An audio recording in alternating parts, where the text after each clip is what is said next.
démosle nomás. ¿Alguna duda final antes de partir? Ah, sí, que en la presentación anterior no había visto un comentario sobre la anticoagulación y Ah, el riesgo de caída, que no se ya. escuchó nada. No era solo el riesgo de caída, era sobre el riesgo de algún evento especialmente sangrado. Los sangrados, imagínense, nosotros vemos 50 exámenes y pacientes al día, son 1100 tomas al mes, que equivalen a 1400, 1500 pacientes durante 2 meses, ya porque algunos se citan una vez al mes, otro cada 2 meses.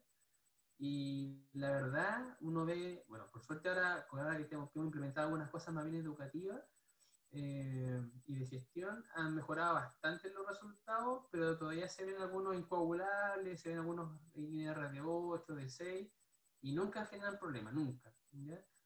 Hay sangrados súper importantes que ocurren con INR de 4, de 6, de 5, algunos incluso con INR dentro del rango normal, porque lo que hay de fondo es una patología agregada, que se evidencia por la anticoagulación. ¿Ya?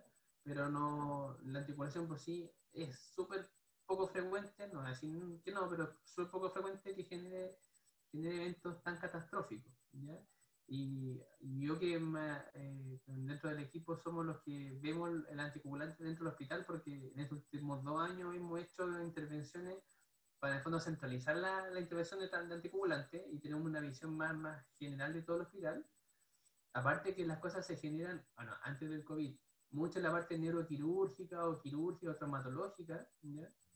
De vez en cuando llega un tema ambulatorio que llega a hospitalizarse, pero son mucho más cosas quirúrgicas, como ustedes ven, los factores de riesgo que son los más pesados. Ahora el COVID, más médico, pero, pero la verdad es que lo que yo he visto grave, sangrado grave, han sido con los no anticoagulantes. Y eso en parte porque la gente que lo ocupa tiene la falsa sensación que son muy seguros y no empieza a darse cuenta de algunas sutilezas que mejor sería no ocuparlos porque no hay mucha forma de medir su efecto. ¿Ya? A diferencia del anticoagulante actual que tendrá sus complicaciones, pero uno tiene el examen y ve cómo es el efecto, los otros no. Pues entonces ahí ya no. Los fabricantes dicen, no, baje la mitad, pero no es muy personalizado. Y la verdad, hay muchos factores que pueden estar influyendo. Y la verdad es que la hemorragia fea que he visto ha sido con anticoagulantes nuevos. Hemos terminado cambiando al anticoagulante habitual. Ya. Entonces, el tema de hoy es hipertensión. Y la verdad es que no puedo hablar muchas cosas de hipertensión. Déjeme ver si puedo poner esto de alguna forma más. Para que no me tape. Ya. Hipertensión, entonces, la verdad, hay fotos que siempre lo pone con el corazón. Los cardiólogos como que no les gusta mucho la hipertensión porque la hipertensión, su génesis, muy cardiológica no es la verdad. ¿Ya? Otra foto puede ser con el cerebro, los riñones, como que tiene más sentido, ¿ya? Más lógica. Pero así todo, quémonos con lo real, ¿ya? El paciente hipertenso. Mi intención con este seminario es que ustedes aprendan y comprendan el impacto de la hipertensión como una patología que es bastante frecuente, ¿ya? Y que tiene consecuencias bastante comunes y bastante severas, ¿ya? Y bastante a nivel poblacional, o sea, no es una cosa que pasa de vez en cuando, no. Hay alta mortalidad asociada. Que ustedes apliquen los métodos o criterios diagnósticos necesarios para establecer la hipertensión en un paciente con un cuadro sospechoso o compatible ya de frente. Apliquen tratamiento, lo vamos a hacer, ya, personalizado según las características del paciente y que analicen los diferentes aspectos que determinan la falta de respuesta al tratamiento. Entonces, igual voy a ir rapidito, ya, porque es viernes y porque va a quedar la presentación y porque ya todos lo han visto, pero me interesa como integrar algunos conceptos, ¿no? ¿Ya? Primero que, más que una definición, me interesa que entiendan de que el tener hipertensión significa que son estados crónicos que la evidencia ha demostrado que tiene que su corrección logra disminuir mortalidad. ¿Ya? O sea, ¿por qué la hipertensión es hipertensión? Porque sobre un punto específico estadístico encontramos más accidentes cerebrovasculares, más infarto, más mortalidad en general. ¿Ya? Y por tanto, aplicar un tratamiento a esas personas con estados crónicos de elevación de la presión disminuye. ¿Hasta qué punto? También lo vamos a ver. A nivel en general, casi un cuarto de la población adulta tiene hipertensión. O sea, es un problema ultra frecuente en muchos países. ¿Ya? Los hombres son más afectados que las mujeres, ¿ya? Y esto tiene relación con muchas otras cosas, que las mujeres se protegen con estrógeno o con su perfil como hormonal previo a la menopausia, después como que se equiparan bastante.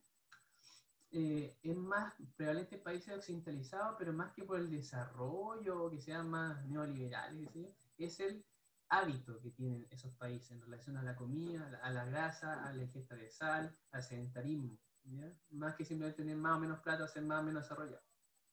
¿Ya? Aumenta con la edad, aunque podríamos hablar ahí de un detalle que no, la edad no significa mayor hipertensión, pero va asociado a cosas que se van acumulando con la edad que generan más hipertensión. ¿Ya? Hasta el 75% de los adultos mayores de 65 años tienen hipertensión. ¿Ya?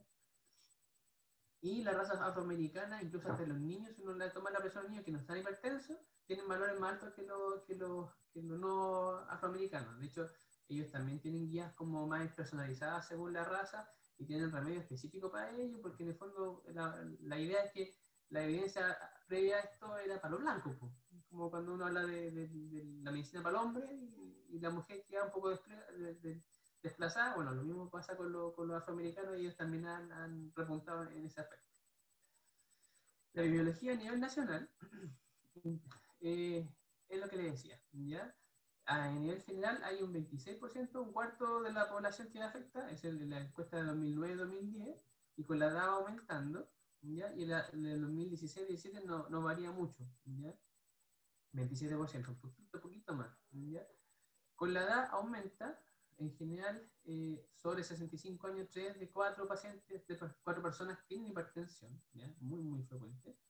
Y lamentablemente, nuevamente, la escolaridad y por tanto la capacidad adquisitiva en el fondo de las personas está ligada a que tengan una mayor prevalencia de hipertensión, ¿ya?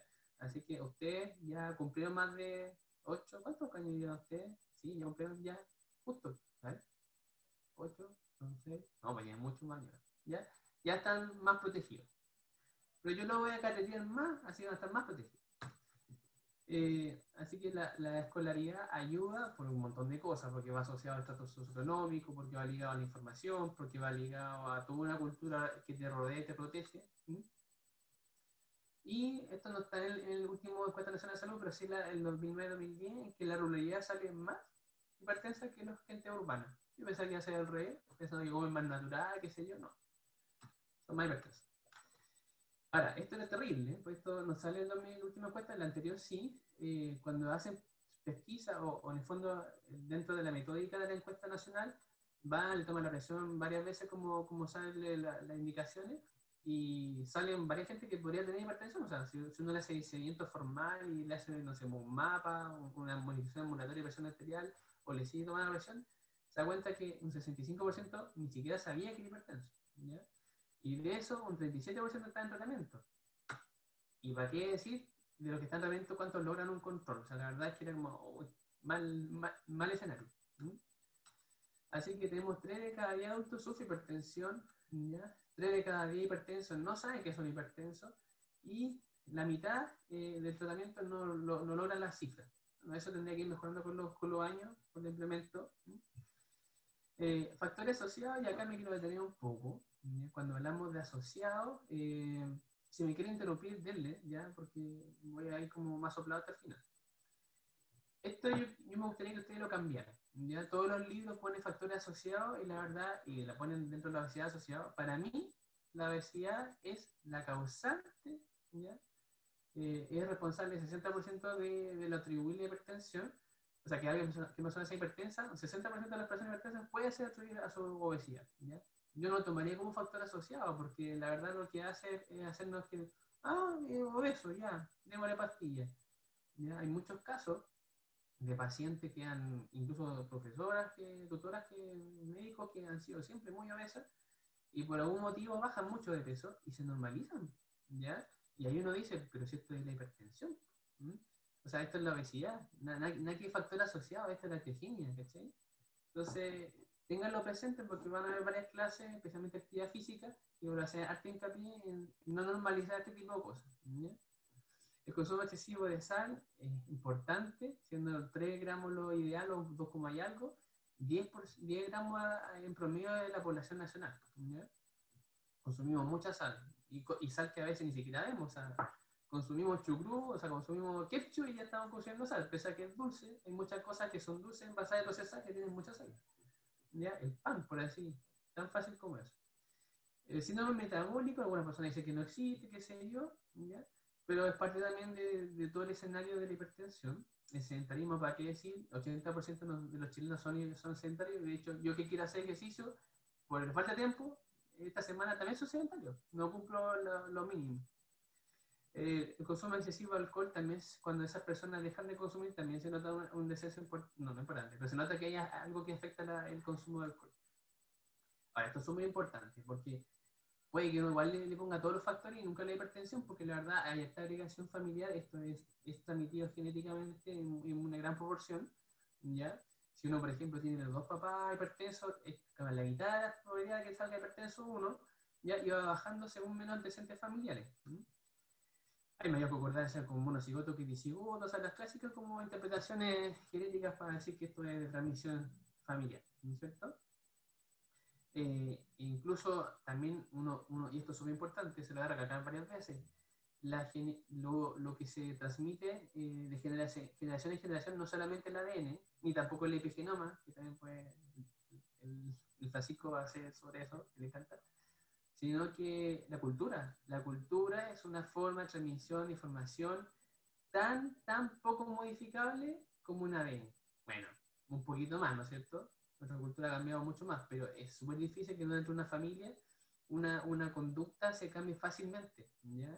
Requiere varias mutaciones, y requiere mucha intervención. Entonces, pero así todo, incluso con un entorno similar, así todo no se explica completamente y hay algo que se transmite genéticamente. La apnea del sueño, obesidad, no todos los apneas son con obesos, pero activan mucho los ejes que producen hipertensión. Y el síndrome metabólico, la resistencia a la insulina, lo decía, otra cuestión junta, ¿ya? Es parte, bueno, la clínica, ¿no es cierto? Acrocordo, acantosis, que tenga hiperglicemia, la circunferencia abdominal más que nada, ¿ya? La insulina genera mayor estímulo simpático, hace que los músculos tengan una mayor contracción porque tienen más calcio intracelular, ¿ya? Genera hipertrofia, es un factor de crecimiento, ustedes saben, ¿ya? Ahí los fisicoculturistas hacen unos menjurjes de hormonas, entonces también le ponen insulina. Mayor absorción de sodio y agua de tubo renal, cuando ustedes ven la diabetes, se dan cuenta que la diabetes no solamente absorbe azúcar más de lo normal, ¿ya? El nefrón de un diabético no solamente se le escapa el azúcar, reabsorbe mucha más azúcar de un nefrón normal, y entre eso también absorbe más sal, ¿ya? La grasa visceral es una masa hormonal, es una verdadera, póngale tiroides, que genera un montón de elementos hormonales, tanto paracrino como a nivel sistémico, que están asociados a la hipertensión. Por ejemplo, ¿ya? Si usted ve el eje renina-angiotensina-aldosterona, la renina tiene como sustrato el angiotensinógeno para transformar en angiotensina 1. Ese precursor de angiotensinógeno sale del hígado principalmente. Cuando uno es obeso, el adipocito, el total del adipocito, especialmente el visceral, genera más angiotensinógeno que todo lo que genera el hígado. Entonces, ¿cómo no va a ser más hipertenso si se está dando más sustrato al mismo eje? ¿Ya? Y ojo, por ejemplo, aquí pueden hablar de los que hacen sumo, que son súper obesos, pero son obesos a nivel de grasa subcutánea. Ya la grasa subcutánea incluso como que le hace el contrapeso normalmente a la grasa visceral. Hacer eso en la liposucción no tiene ninguna ventaja, ni siquiera estética nomás, pero tiene una ventaja metabólica. De hecho, le empeora porque tú no sacas la grasa visceral, sino que sacas la grasa subcutánea, que de cierta forma es como la grasa más buena que la visceral. Bueno. Y también ellos mismos, los adipocitos, para hipertrofiarse o hiperplasearse, generan factores paracrinos, dentro de los cuales está la angiotensina 2. Imagínense, ¿ya? O sea, ya dos factores que están ahí estimulando los adipocitos, ¿ya? Aparte que una persona obesa que hace SAOS también tiene aumento de la catecolamina, ¿ya? Imagínense, estas personas que tienen SAOS se asfixian, es como poner una almohada cada 5 minutos, ¿ya? Asfixiarlo, está a punto de morir, y ronca, y la señora al lado le pega el codazo, o la pareja, no sé, hombre, mujer, lo que sea. En fin, el consumo de sal, como le dije, es importante, 10 gramos de sal al día en promedio de Chile, ¿ya? Mucho más allá de lo, y eso se observó no por lo que uno sacaba de la encuesta alimenticia, que es medio raro cómo calcular eso, sino que por la medición de sal que uno excreta por la orina que tiene relación con el consumo diario, entonces está como muy, es más o menos fidedigno un poco ese cálculo. Entender que es parte del riñón. Ah, cuando uno es hipertenso, logra finalmente un equilibrio en cuanto bota de agua. O sea, si yo me pongo más agua para botar y sal, para botar esa sal necesito más presión y al llegar a esa presión boto la cantidad que entra y que sale, se equilibra. Bueno, es una cosa bien hidráulica del riñón, ¿ya? Como así. Pero sobre eso hidráulico también hay otro eje, o sea, se está activando eje renina aldosterona, hay insulina, hay otras cosas, incluso se puede desviar a situaciones que con menos consumo de sal, igual es más hipertenso, ¿ya? Y le cuesta excretar la sal. Porque, como le dije, la insulina, por ejemplo, reabsorbe mucha sal, ¿ya? Va a generar más BEC y eso va a generar más hipertensión y va a tener que llegar a un valor más alto para botar la sal que debía botar. Bueno, los adultos mayores empiezan a tener arterias más rígidas, ¿ya? ¿Se acuerdan del concepto de que la aorta es un tercer ventrículo? Porque para que exista, si uno tuviera una bomba como el corazón y las cañerías como las de cobre que tenemos o lo que sea rígida, si fuera así, cada diástole llegaríamos a presión cero, porque se cierra la entrada de sangre al sistema cuando el corazón está en diástole. Pero no pasa eso, pues. Nosotros tenemos una pared muy elástica que guarda esa fuerza potencial para que el diástole la va exprimiendo, para que en el fondo todos los tejidos tengan este continuo del flujo hacia los tejidos, ¿ya? Eso se pierde un poco se pierde bastante cuando uno es de más edad, ¿ya? Y más si tiene una mala envejecimiento de su arteria. Y eso hace, por ejemplo, que el rebote que se produce en el reflejo de la onda de pulso, que se va desde el corazón a la periferia, aparte del flujo de sangre, hay una onda que va por las paredes, y mientras más rígida la pared, más rápida la onda.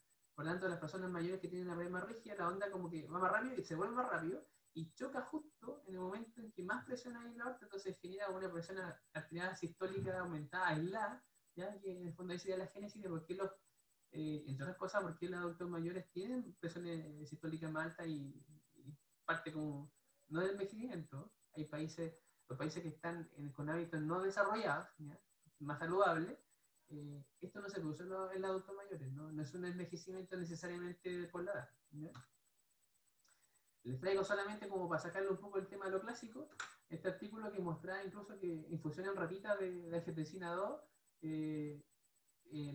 lograban demostrar que el sistema inmune estaba entre medio de la respuesta a la hipertensión, o sea, y específicamente como que depletaban de linfocitos T de una subclase en que ponían de nuevo la angiotensina 2 en infusión continua y todo, y no se hipertensaba. Entonces, esto es más complejo. La hipertensión no es una cosa solamente hidráulica, como también la aterosclerosis, las arterias duras no es solamente una cosa de placa, es una cosa inflamatoria, una cosa bastante inmunológica, ¿ya? Con muchas células. En fin, solamente para que lo tengan en su cabeza. La clínica, piénselo como que es asintomática, ¿ya? Es una enfermedad bastante silenciosa y ustedes cuando hay realmente una hipertensión severa que se manifiesta clínicamente, tiene un corazón hecho pebre, tiene unos riñones totalmente escleróticos, las arterias duras, accidentes vasculares, ¿ya? Previo a eso, la verdad, la enfermedad es bastante silenciosa, ¿ya? Que le duele la cabeza, que sienta pitito en las orejas, hasta yo de repente siento pitito en la oreja, ¿ya? Que tenga derrame de la conjuntiva o que le sangre mal la nariz, la verdad, qué bueno que consulten por algo, porque la verdad no son síntomas que están necesariamente asociados a crisis hipertensiva, ¿ya? Para nada. Estos mareos son cosas bien inespecíficas. Uno tiene que decir, bueno, ya, pero tómese la presión y lo revisar y enganchar al paciente, pero la verdad, ninguno de esos son ni patoneumónicos ni tampoco frecuentes en la hipertensión, que es silenciosa. Ténganlo eso como en la cabeza, ¿ya? Por tanto, la pesquisa debería ser de cualquier persona asintomática adulta, ¿ya? En cualquier consulta médica debería tomarse la presión arterial en lo básico, ¿ya? Es como cuando uno dice, usted respira, no respira, ¿no? Así de básico la tendría que hacer, ¿ya? Los antecedentes familiares son importantes, sabemos que hay agregación familiar, así que si usted empieza a preguntar, uy, su papá pertenece, su mamá pertenece, así, ya, pues, sea, básico que le tome siempre la presión. ¿Ya?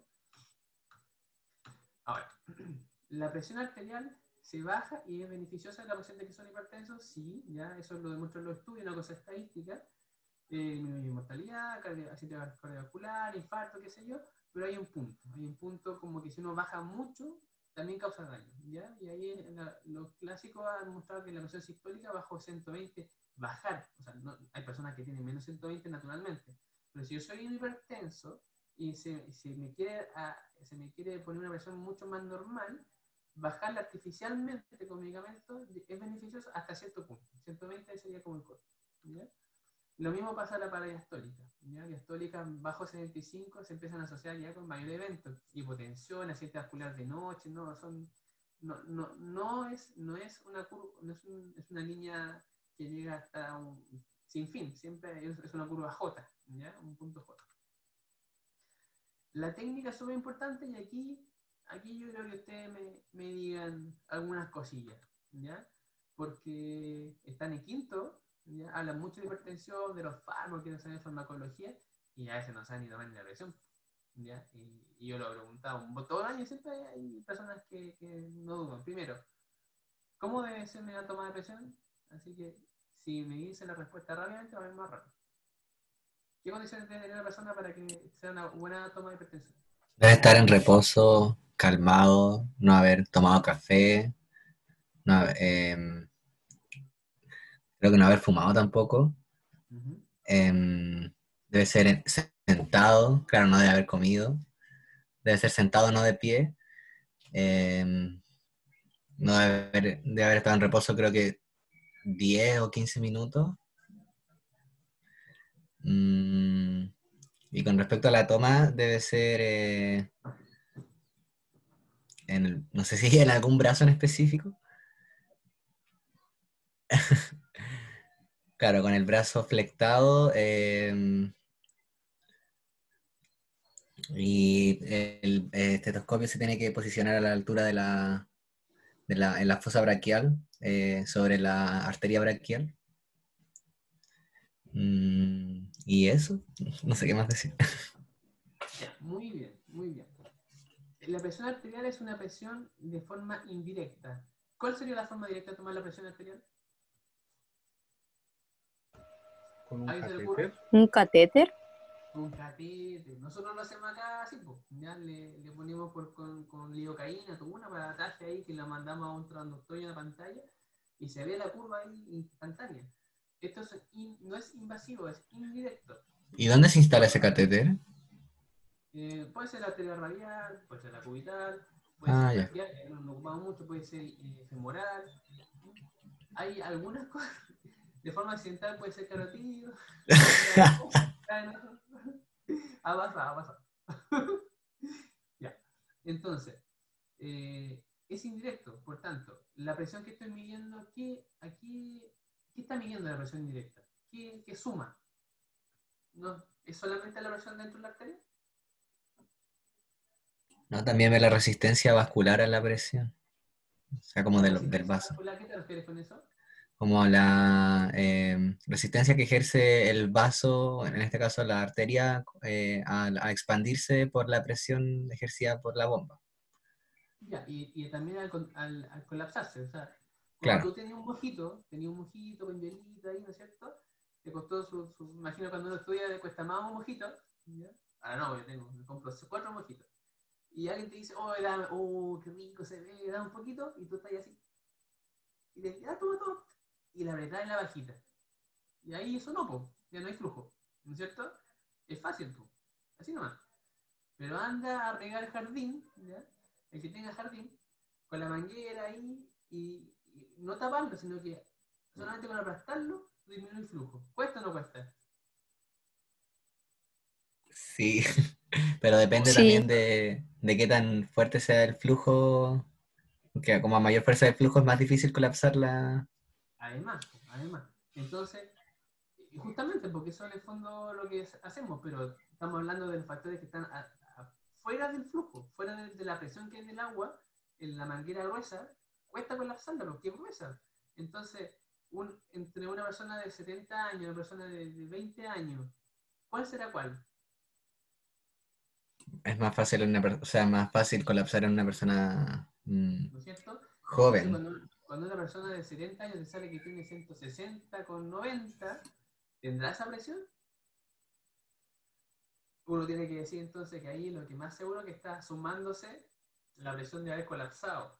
No es lo mismo un brazo flaquito que un brazo musculoso o obeso, ¿ya? En que tenéis que colapsar la grasa, la piel, la musculatura. Tenéis que saber que el manguito cuando uno estira, no todo es manguito, pues hay una parte que se infla, el resto es pura tela. Entonces tienes que poner esa parte, que es la que va a censar principalmente, a la altura de la arteria, porque está en la parte medial del brazo, ¿ya? Porque ahí está el componente, o sea, el comportamiento vascular, que en el fondo son uno de los tres compartimentos, anterior y posterior, que son musculares, del brazo. ¿No? Eso lo tienen que saber, ¿ya? Tienen que integrarlo, porque a veces uno ve como una persona que mira la franja del manguito y dice arteria y vena, y se guían por eso. Po. No puede ser, ¿ya? No puede ser.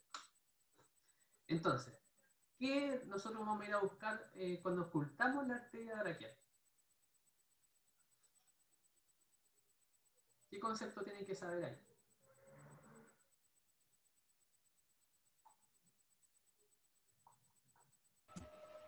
Los ruidos del confort, no me acuerdo cómo se llama.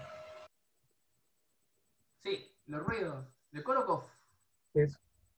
Eso. ¿Cuántos son?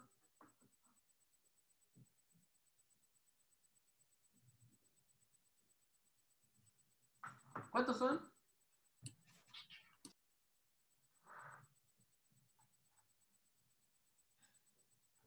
Dos dicen en el chat. Dos. ¿Cuatro? Cuatro por ahí. Sí, creo que son 4, pero no me acuerdo por qué. Son cinco. ¿Se dan cuenta? Entonces, ya. Lo que hace uno al presionar es que colapse completamente, no haya flujo, ¿no es cierto? No hay nada que escuchar. ¿Ya? Entonces, lo primero que uno, cuando empieza a desinflar, y como se ve en el monito ahí, cuando la presión empieza a descender, llega un punto en que la presión de la arteria es mayor que en algún momento del ciclo al manguito. Por tanto, es así. Y se escucha así. ¿Ya? ¿Se escuchó eso? Cuando esa apertura sigue siendo abrir y cerrar, pero más pronunciado es como un flujo, ¿ya? Bueno, son 5 ruidos. El primero es que aparezca. El segundo es que empieza a ser más fuerte y un flujo. El tercero es que se vuelve como un martillo. A ver, ¿era así? Sí. El cuarto es que vaya descendiendo y es como un flujo más tenue. ¿Ya? Y el quinto, en el fondo, más que el ruido, es como el momento que desaparece. ¿Ya? Y eso es importante para la gente que quiere ser pediatra, porque ahí los pediatras se paran en el cuarto ruido y nosotros adultos nos paramos en el quinto ruido para decir que esa es la diastólica. ¿Ya? Porque en el fondo ya no hay variación entre cerrado o semicerrado o colapsado y abierto. El flujo es el mismo. ¿Ya? Cuando cuando los adultos mayores tienen la arteria muy dura, puede que incluso sientan flujo y sientan como hasta presiones muy bajas que son como no puede ser. Y eso se llama el fenómeno de Osler. Y es simplemente que la arteria es muy dura y genera ese tipo de flujo. ¿Ya? Así que ahí lo que uno hace es interpretar como el cuarto ritmo, me parece. ¿No? Para que tengan presente que a veces pasa ese fenómeno. Pero no porque te pase que tenga 30 días ¿ya? En fin, cuando conocen a alguien, especialmente si es joven, pero en realidad cualquier persona, alguna vez tiene que tomar la presión en las 4 extremidades porque pueden encontrar ¿qué cosa? Pueden encontrar esa cosa rara ahí. Coartación aórtica. ¿Ah? Coartación aórtica. Perfecto. Alguna estenosis que esté produciendo valores de distintas presiones antes y después de la estenosis. Y dependiendo de dónde van a encontrar la estenosis, es que va a ser un brazo, el otro, la pierna, los brazos, en fin. Hipertensión o hipertensión. Bueno. Y sepan que en el fondo lo último, hay mucha guía y capaz que cuando estén trabajando para hacer otra guía, que cambian los niveles de qué es lo que es normal o normal, que es elevado, prehipertensión o normal elevado, o estadio 1, 2 y 3, ahora es 1 y 2, ¿ya? Ahí tienen los valores, pero el concepto no cambia mucho en la práctica de lo que hay que hacer, ¿ya? y quizás lo más interesante de esta nueva clasificación que es la JNS8, ¿sí? ¿Parece que sí? Que te pone como, es una guía más que para el paciente, para nosotros, ¿ya? Porque antes existía como la presión normal, alta, ¿ya? Pero resulta que ahora no, pues. La normal alta es hipertensión grado 1, ¿ya? No es normal, y eso es muy bueno que uno tenga ese concepto de que la presión de 135 no es normal, porque es una persona que va a hacer hipertensión de la clásica que conocemos. Ahora, en la práctica no cambia la estrategia porque te dice, en este estadio usted haga cambio de estilo de vida. Fin, ¿cachai?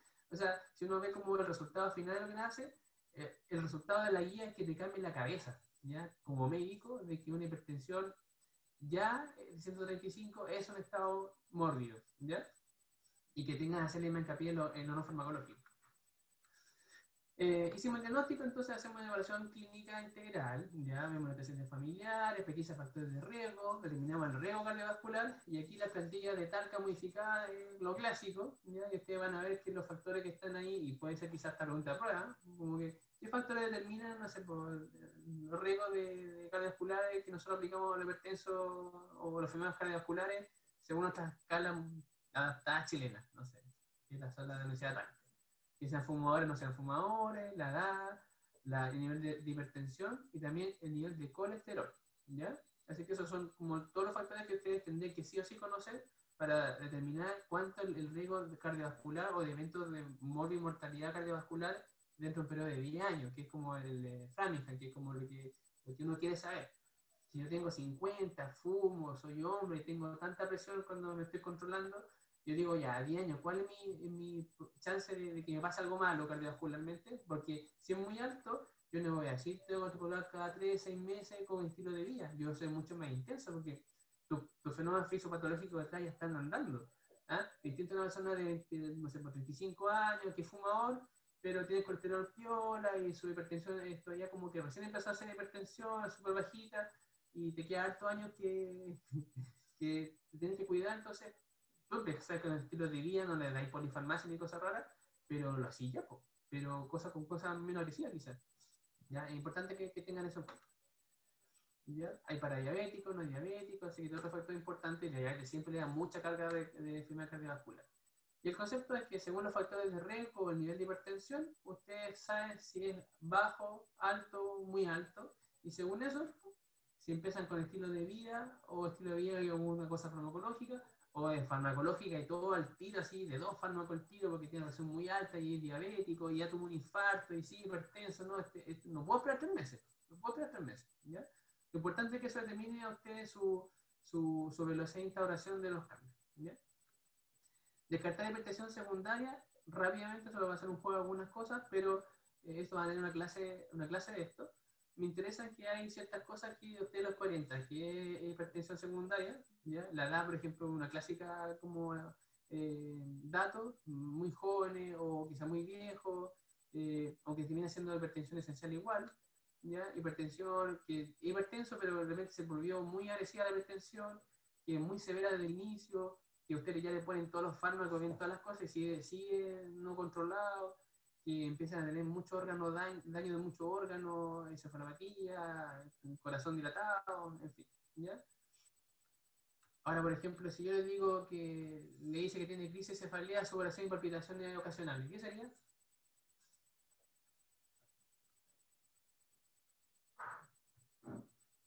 ¿Ah? ¿Qué sería?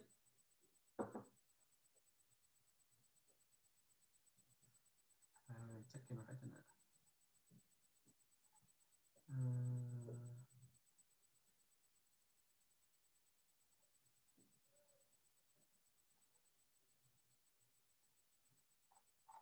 ¿Cuchín dijeron por ahí? No, pues Cuchín no. Pues. ¿Qué sería? No es Cuchín. Cefalea, sudoración y palpitaciones. ¿Por qué sería Cuchín? Como hiperaldosteronismo. Pero cromocitoma, pues son pulsos de adrenalina, noradrenalina ahí, que se disparan de vez en cuando, te dejan la sudoración, palidez, piloerección, cefalea, ¿ya? Eso es cromocitoma hasta no demostrar lo contrario, ¿ya? ve que no tome, no sé, pues, ¿qué drogas recreativas o drogas o fármacos piensa usted que pueden generar hipertensión? Cocaína. Cocaína. Cocaína, ya. ¿Cuánto cuesta la cocaína? Depende de dónde la compre. Buena, buena, pues. No sé, 10.000 a 15.000 el gramo. ¿El gramo? Ya, perfecto. Ahí, el gramo, el gramo. Sí, pues, obvio. Sí, pues. ¿Y cuántas líneas sale el gramo? Hoy no sé. Ya. No, para ahí te caí. ¿Cómo comprar sin saber cuánto te sale? 5 líneas, 10 lucas. ¿Ya? Hay gente que se consume harta plata en una sola noche, ¿ya? Y se consume sueldo entero en su cuestión, ¿ya? Así que lo van a aprender cuando vayan a la urgencia, porque dentro de la entrevista van a empezar a decir eso a los pacientes. Llévame, los anticonceptivos también puede ser. ¿Qué cosa? ¿Quién consume acá simpático mimético? ¿Ah? ¿Quién ha consumido simpático mimético acá?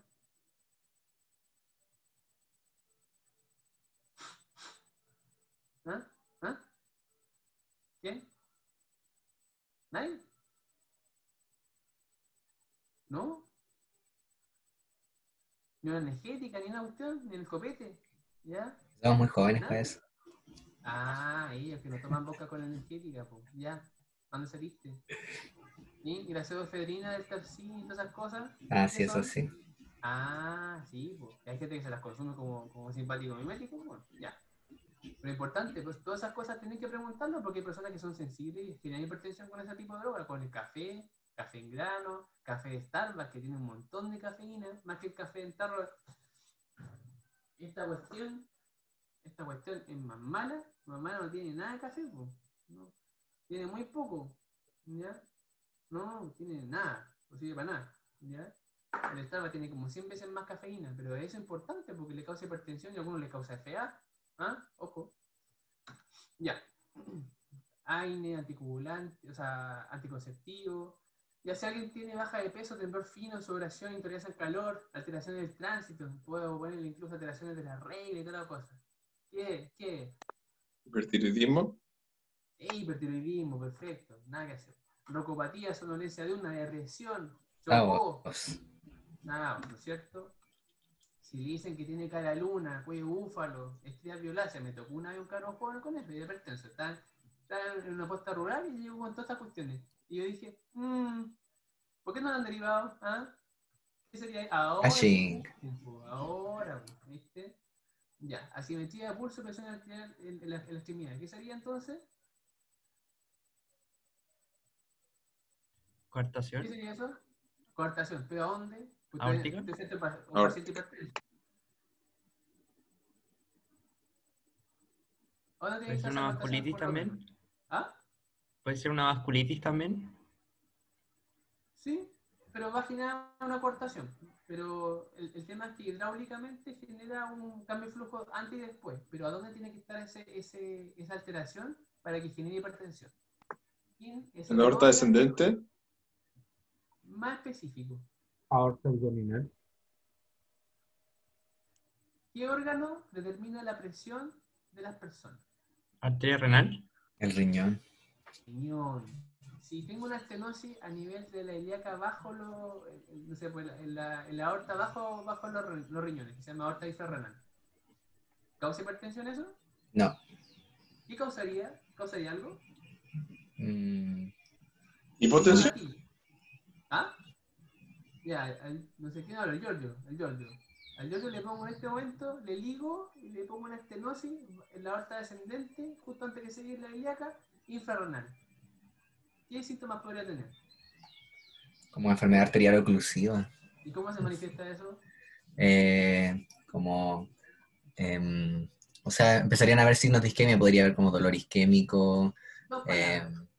Dos palabras más fácil. Claudicación intermitente. Eso es. Ese es el síntoma que ustedes tienen que preguntar y van a decir, usted cuando camina le duele y se le quita, no se le pasa, es como una quemazón en las pantorrillas, listo. ¿Ya? Soplo en el cuello, dorso en el abdomen, la misma cuestión. Soplo en los flancos, estenosis renal, ¿no es cierto? Masa de fosas renales. ¿Qué podría ser una masa en las fosas renales? Cromocitoma. Ya, sí, ya, ¿qué más? Me riñón, o sea, me tomo. Tomo unos riñones ¿Como renal? feos, grande y feo. Así como con puras pelotitas. Quistes. Eso, enfermedad poliquística, causa hipertensión y falla renal. ¿Ya? La obesidad causa hipertensión. Que quede claro, para mí no es un factor asociado, es una etiología de la hipertensión. Y que me lo diga la gente que baja de peso y se le quita la hipertensión. ¿Ya? Obvio, nadie hay que discutir eso. ¿Ya? Los nodosteroides en relación a la hipertiroidismo. ¿Ya? Función renal alterada, proteinuria y síndrome. Si alguien se presenta con un sedimento inflamatorio, o sea, hematuria, proteinuria, leucocituria, proteinuria y una crea alterada y síntomas de hipertensión severa, todo dentro del último mes. ¿Qué es eso? Yo, con 36 años. Glomerulonefritis rápidamente progresiva. Algo en el glúmerulo. Principalmente puede ser muchas cosas, pero en el glúmerulo. Rápidamente progresiva, postestrocósica, que se ha visto una, enfermedad de Berger, cualquier cosa que cause una glomerulonefritis, ¿no es cierto? Eso es en el glomerulonefritis. ¿Qué más? A ver. Aumento de creatinina. Si hay una estenosis renal, el dar algo que bloquee el eje, que le está salvando el flujo al riñón, y yo lo bloqueo con un enalapril, me sube la crea porque empieza a hipoperfundir. Lo explico. Si hay un riñón o los dos riñones tienen una estenosis, ellos sienten flujo disminuido. Lo que le importa al riñón es que a él le llegue el flujo que tiene que llegarle. A expensa de que el resto esté hipertenso y que se sangre por todos lados, lo mismo. Pero va y manda a la renina a hacer todas sus cuestiones de su mensajero para que le llegue la presión que él necesita. Pero proximal a la estenosis bilateral o unilateral o lo que sea, va a haber hipertensión. ¿Ya? Entonces, claro, uno ve a una persona hipertensa, función renal normal, porque le está llegando lo que tiene que llegar, y uno le chanta en la piel porque dice, hipertensión esencial, y va y se le sube la crea, como si fuera perrenal. Ahí lo que ustedes hicieron, cortaron el eje que mantenía el flujo efectivo en el glomérulo, ¿ya? Cortaban la hipertensión, pero a expensas de que el riñón ya no hace lo que tenía que hacer, no hace lo que quería hacer, que en el fondo que le llegue el flujo, ¿ya? Así que eso, por eso cuando ustedes pongan un ARA2 o IECA y empieza a subir la crea así muy raro, tienen que sospechar eso. Ya. Con respecto a, y acá, quiero que me digan. Si yo bajo de peso, ¿cuánto cree que puede bajar la presión?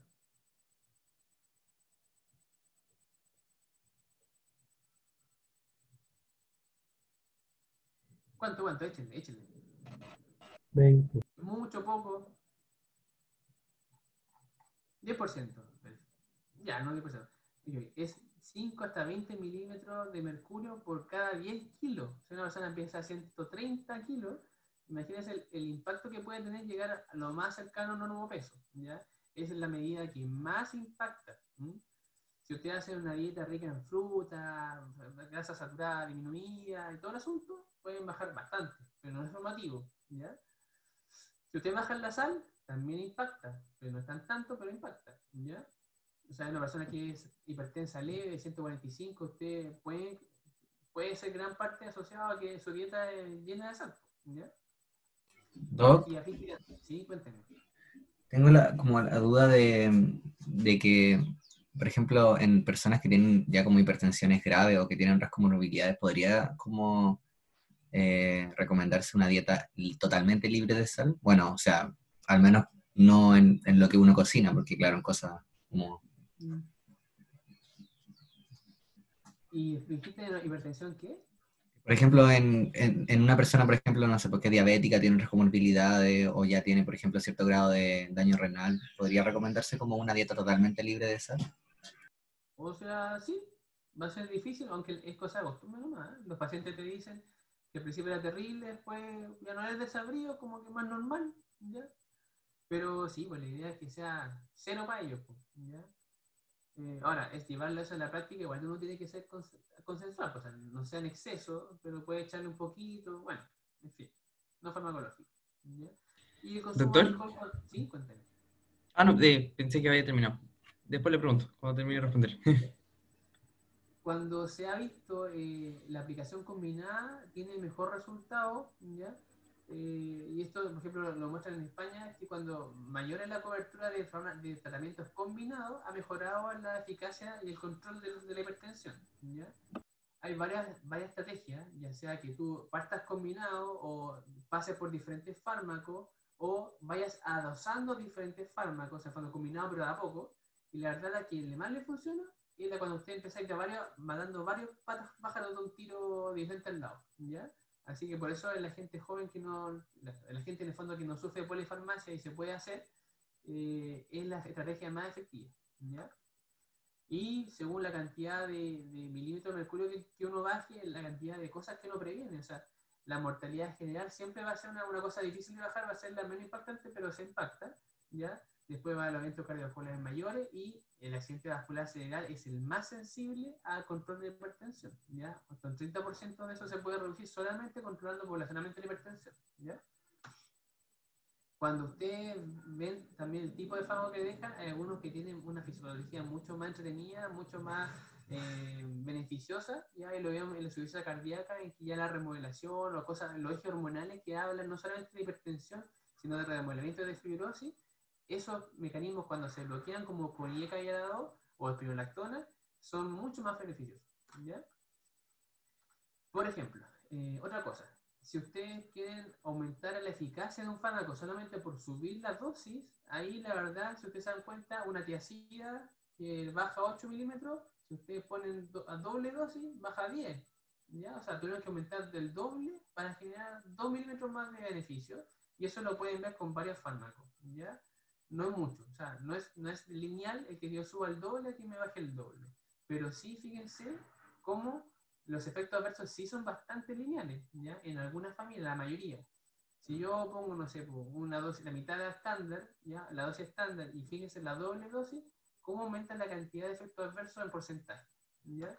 Eso lo pueden ver también los casos antagonistas, pero fíjense el IECA, y el IECA lo que causa lo causa el tiro, ¿ya?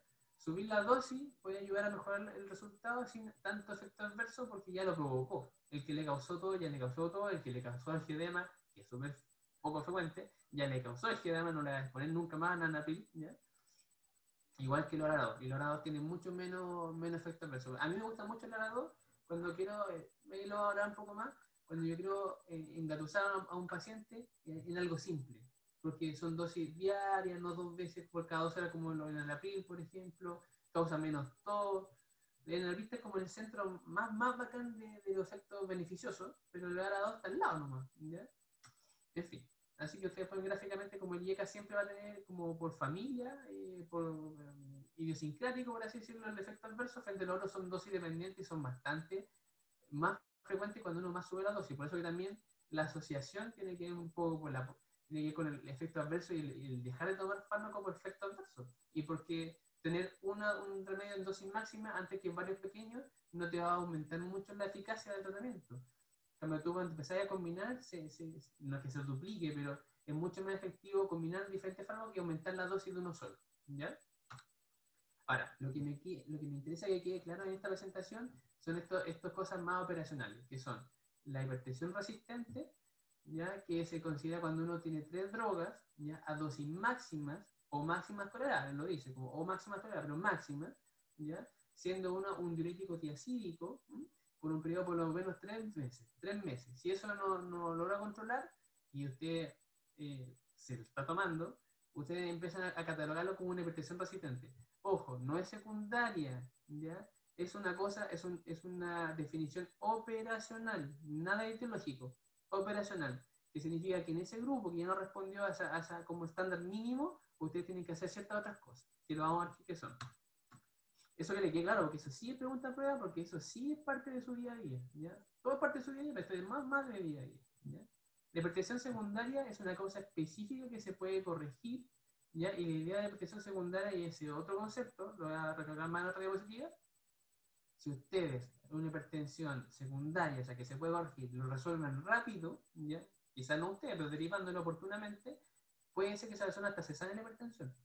Si ustedes dejan la hipertensión secundaria actuar por muchos años, ¿ya? Más de 2 a 5 años, hay otros eventos, principalmente renales, como esclerosis del glomérulo, que impiden que se logre una presión normal, incluso corrigiendo la causa, ¿ya? Eso es súper importante, súper importante, ¿ya? La hipertensión refractaria, hay algunos libros que son, yo le estoy pasando esto porque de lo que yo he estudiado, me gusta más esta nomenclatura, porque algunos hipertensión refractaria resistente la mezclan, ¿ya?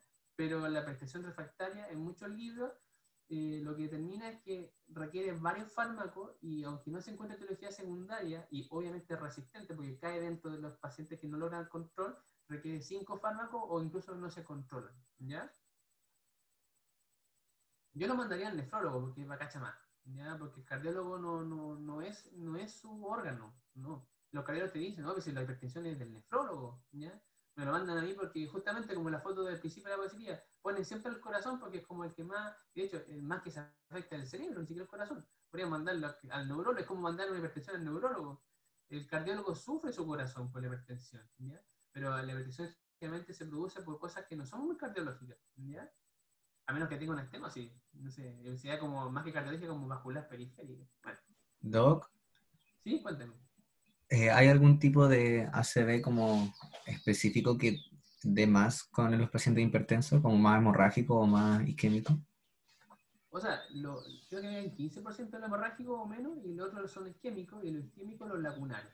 ¿Ya? Los lacunares tienen como su fisiopatología, y que las pequeñas arterias que están justo saliendo de cañería muy gruesa, con mucha todavía flujo y presión, cuando van perpendicular, que son los penetrantes, sino los perforantes, no recuerdo unos otros nombres, literalmente su endotelio, su respuesta a esa hipertensión es que empiezan a hacer como una tela de cebolla, se empiezan a hiperplasiar y empiezan ellos mismos a taparse, ¿ya? Ahora, así todo, tú hablas con el neurólogo cuando de repente te dicen, oye, que tengo una FA, hizo un lacunal y es cardioembólico. Y yo digo, pero ¿cómo? Si el cardioembólico son de arterias grandes, cerebral media, qué sé yo, territorios grandes. Y dice, pero es que ¿sabes qué? El 10% de los lacunares son causas cardioembólicas según los estudios. Son EPO, anticoagulantes, ¿ya? Pero sí, uno asocia más la hipertensión a los lacunares y los cardioembólicos cosas más de territorio grande, porque se queda el coágulo pegado a una arteria grande, ¿ya? Gracias. La enmascarada se refiere a esa hipertensión que uno le toma la presión y no encuentra nada, pero anda a ver electro y está hipertrófico, anda a hacer un ecocardio y está hipertrófico, tiene la renina con esclerosis en la arteria, tiene el riñón con proteinuria, y uno dice, pero esto pinta que viene, y no diabético, entonces como, ¿qué tiene? Hipertensión, pues si son toda hipertensión, pero no le encuentra hipertensión, hazle un mapa porque tiene hipertensión en otros momentos del día, ¿ya? Es más cara, esa es mala, porque en el fondo es como la historia natural de la hipertensión, pues no, pasa piola, a todo el mundo se le pasa y genera un montón de daño. Y si uno no la sospecha por todo lo que va encontrando, la verdad le está dando el pronóstico de hipertensión no lo da, ¿ya? Entonces la vida real es que el 27% de la población es hipertenso y 80% se controla de qué forma. 10-20% no van a sumar 100, pero parecido. 10-20% dieta, ejercicio, cambio de estilo de vida. 20% se controla con un puro fármaco, otro 50% de ese 80% dos fármacos y un 20% con 3 fármacos. Cuando esto no es suficiente, pasamos a la línea amarilla, ¿ya? Que la van a basar a ustedes, porque ustedes tienen que decir esto es resistente, ¿ya? Y esa corresponde al 20% obviamente del total. Tenemos que hacer más investigación, ¿ya? Pues vamos a leer qué cosas van a investigar, o que de frente va a requerir otro fármaco más, un cuarto, ¿ya? Que generalmente termina siendo espironolactona por la prevalencia del aldoteronismo, ¿ya? Cuando así todo no se controla, ¿ya? Dentro de la resistente, con un cuarto fármaco, con todo lo que tú debes estudiar, no, estamos hablando de refractaria. Significa que tú recibes un quinto fármaco o incluso más y no va a tener respuesta. Pero, ojo, esencial, estamos hablando de cosas esenciales, ya no hay secundaria. Porque una enfermedad renal crónica, ustedes van a ver pacientes en diálisis que tienen 0% antihipertensivos y no es que sea refractaria, porque refractaria se refiere como a la hipertensión esencial, que pasó por todos los descartes, bla, bla, desmenuzado, y son estas cuestiones que son esenciales, por así decirlo, y igual andan muy mal, ¿ya? Doctor, Ya, ahora, consulta, antes de pasar a esto, ¿nosotros al final vamos a tener que llegar a tratar hasta la hipertensión refractaria o antes? ahora vamos a ver hipertensión refractaria. Pero ya, Doc, otra duda. ¿Sí? Pero como mencionó el caso de la ERC, me entra la duda de si como un paciente que tiene, no sé, pues, como síndrome metabólico y tiene diabetes e hipertensión y avanza a una enfermedad renal crónica y la hipertensión llega como a ser inmanejable, sería como una esencial, pero como que se volvió no sé, como que se empeoró o sería como secundaria, como que... Mira, esto es más semántico, pero claro, ahí tenía un factor de que, claro, hay un factor agregado que es la enfermedad renal crónica probablemente tal, ¿ya? Y de hecho es la principal causa de hipertensión secundaria. Pero sí. Claro. Ahora, cuando uno ve a estas personas que no cumplen, o sea, no es que la persona no cumpla, sino que no logramos las metas, ¿ya? Estos 3 meses, 3 fármacos, diuréticos, dosis máxima, tolerable, bla, bla, bla, uno se encuentra con la hipertensión resistente como una definición operacional. Significa que yo tengo que sentarme con esta persona a investigar, ¿ya? Y lo que voy a hacer es ver si cumple la terapia. Y ahí me voy a encontrar con la gran mayoría de las causas en que por qué no es lograda la meta, ¿ya? Otra es que si está bien o no está bien indicado, porque a veces estamos combinando cosas nada que ver o repitiendo el mismo eje de intervención hormonal y la verdad es que mejor lo cambié por otro, ¿ya? Hay interacciones con otros fármacos, esto tampoco suma al 100. Yo puse los valores que encontré en diferentes literaturas porque dependiendo de dónde lo saque, si no sé, hay una investigación es de los cardiólogos en su policlínico de hipertensión, entonces te dicen de su grupo, otros son de APS, entonces de su grupo, otros son de floro, entonces los valores cambian, pero más o menos el que es principal es que no cumple la terapia por distintos motivos. Lo otro que esté mal indicado tiene interacciones unos con otros, ¿ya? O con fármacos o droga o estos remedios que ustedes no son simpáticos miméticos, que tenga aterosclerosis y no tenga en realidad hipertensión, sino que son las arterias duras nomás, que tenga hipertensión de bata blanca, como en personas nerviosas, ¿ya? Y la hipertensión secundaria, la verdad es que hay que, o la que es verdaderamente resistente, hay la duda porque, por ejemplo, de 100 personas, ustedes van a tener que 20% van a tener esta condición de resistente, ¿ya? Y lo que ustedes tienen que recordar es que no es hipertensión el persona de 60 años o más que tiene 149. No, eso, porque eso, el JNS8 también lo mismo. Hace diferencia sobre 60 menos 60 porque se entiende este problema de que las arterias son más duras y va a salir falseado, porque es una versión indirecta, ¿ya? La adherencia es la principal cosa que uno va a encontrar, o la dieta, que no consume la cantidad de sal que tiene que consumir. Cuando hablamos de la terapia motetal, vamos a ver que la inercia es el concepto de que el médico no le salió 150, pero es que vino apurado, entonces, no, ya, para el otro control sí. Y el otro control le tocó a otro médico y la misma cuestión. No, es que no me la tomé la pastilla, así que no, pero si no. Ya, eso es inercia, ¿ya? Y no es ideal, porque va a estar meses y meses con la presión no controlada. La mala asociación, la interferencia, sustancia, etc. ¿Ya? Y pues pseudohipertensión como esta hipertensión que en realidad son arterias duras, el delantal blanco que es por el nerviosismo, la secundaria que es un 10% de la resistente, ¿ya? Este 20% sería como el 2%, y la verdaderamente refractaria es más pequeña todavía, ¿ya? Entonces la herencia, hay varias escalas, me tocó tener en mi primer trabajo rural en Petorca, hacer como una hojita de ingreso y nosotros poníamos ahí este texto que era súper simple, el de Morisky, en que con uno que salga así, ya sospechar de que esta persona puede tener mala herencia, se olvida tomarlo, ¿ya? Se olvida el horario, si se siente bien lo deja de tomar, o si le cae mal lo deja de tomar, y si alguno respondió que sí, es probable, bastante probable que tenga mala herencia, ¿ya? Ahora la herencia también puede ser responsabilidad de nosotros, ¿ya? La polifarmacia, el nivel educacional, hay que hablar con los pacientes, ¿ya? Y no sé, como nosotros no entendemos de que si uno no le explica que tiene una cuestión que es crónica, bueno, le explica qué es lo que es, ¿por qué debe tomar una pastilla encima que le causa todo, le causa y se dan cuenta que le causan ciertas cosas, pues a uno se le baja la cosita, ¿no es cierto? Y no es gracioso, ¿ya? Afecta. Entonces hay que explicarle. Y si uno no le explica, esperen que sea adherente, no. Ahora, información de su patología, ¿ya? Las reacciones adversas, porque eso también causa abandono.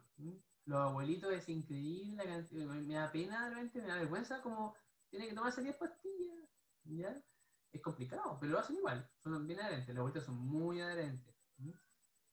Dosis máxima, entonces ahí pasamos a la geriatría. La geriatría tiene otro enfoque, no es como la persona de 45 años, a los 80 años decimos ya, dosis máxima antes de pasar a otra pastilla porque para que no se enrede, ¿ya? Horario simple, los sartantes en el april porque se toma una vez al día, o qué sé yo, ¿ya? Con duraciones más largas.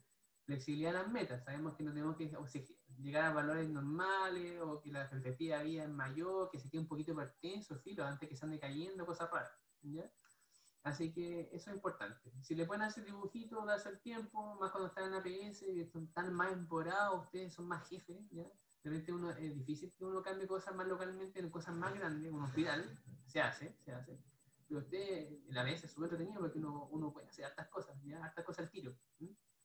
Pero hay que motivar, y saber motivar. ¿Ya? Quizá algún día le hable algo de resistencia al cambio. Una cosa de gestión muy entretenida. Reacciones adversas, yo creo que en el taller de insuficiencia cardíaca y de varios otros talleres más van a haber varias cosas, pero sepa que el diurético pueden causar AGI, ¿ya? Insuficiencia renal aguda, perrenal, hiponatremia, hipernatremia, esto pueden causar todo, lo llega hasta un 15%, el ARA2 entre un 2 y un 5%, ¿ya? La clase antagonista, edema de extremidades inferiores, y más si tienen varices, más si es verano, dolor de cabeza, mareo, hipotensiones, caídas, ¿ya? Se asocia a accidentes vasculares nocturnos cuando están muy hipotensos, ¿ya? Bloqueo, o sea, los beta bloqueo causa en los asmáticos, por ejemplo, mucha reacción broncoconstricción, causa bradicardia, una cosa que tienen que tomar la frecuencia para que no se esté pasando la mano, puede causa impotencia, ¿ya? Yo tenía un compañero que tomaba propanolol, bueno, ese bien como de los menos específicos del propanolol, pero él temblaba la mano, así tenía las pruebas, tenía problemas, no lo podía escribir bien. Entonces, después como que no tuvo ese problema, y claro, se fue al médico y lo medicaron con propanolol.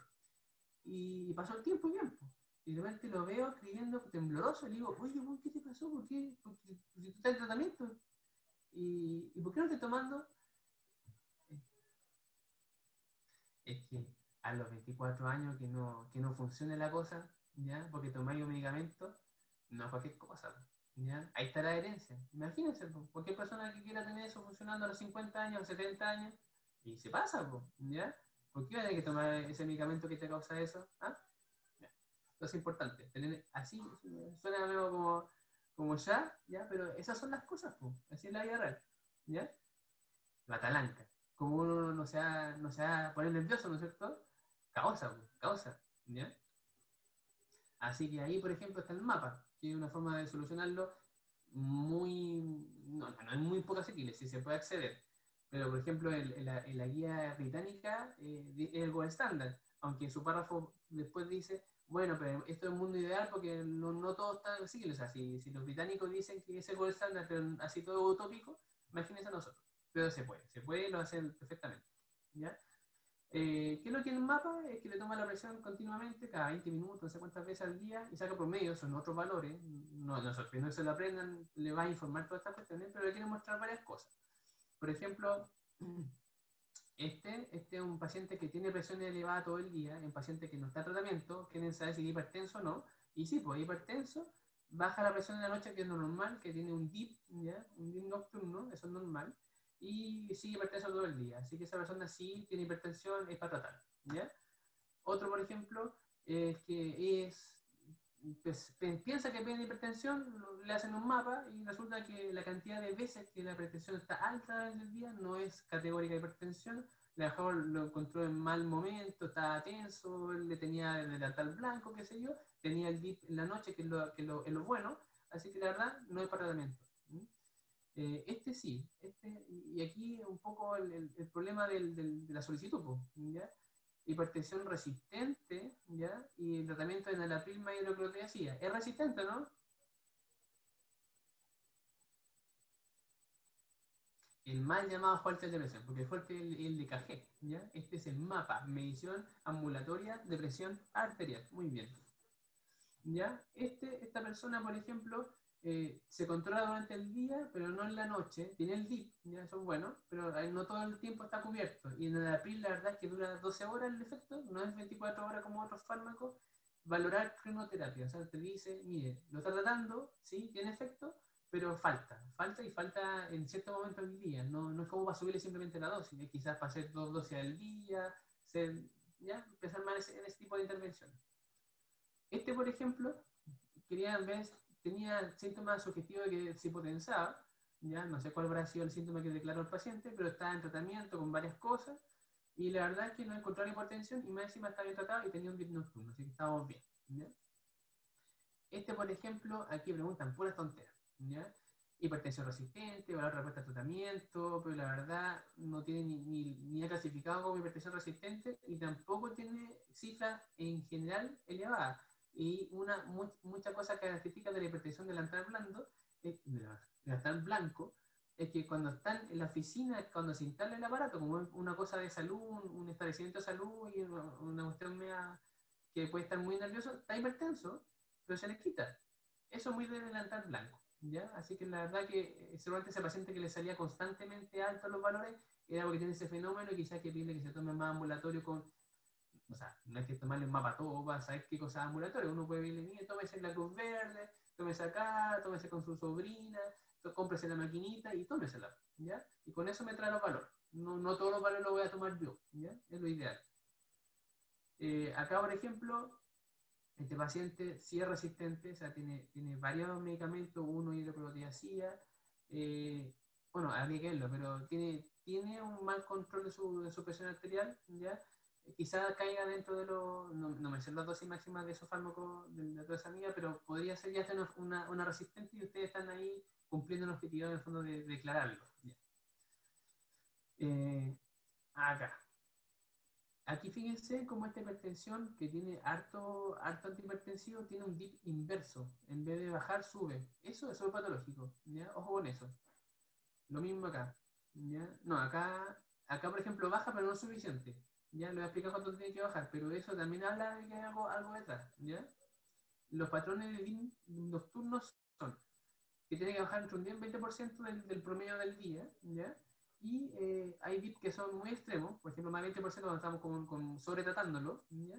O cuando no bajan lo suficiente, o sea, menos del 10%, incluso aumenta de noche, eso es muy, muy patológico, y habla de enfermedades secundarias como enfermedad renal, endocrina, y principalmente, creo que queda claro, apnea del sueño. O sea, ¿qué persona le eleva la presión durante la noche? La persona que se asfixia de noche. Eso es SAOS, ¿ya?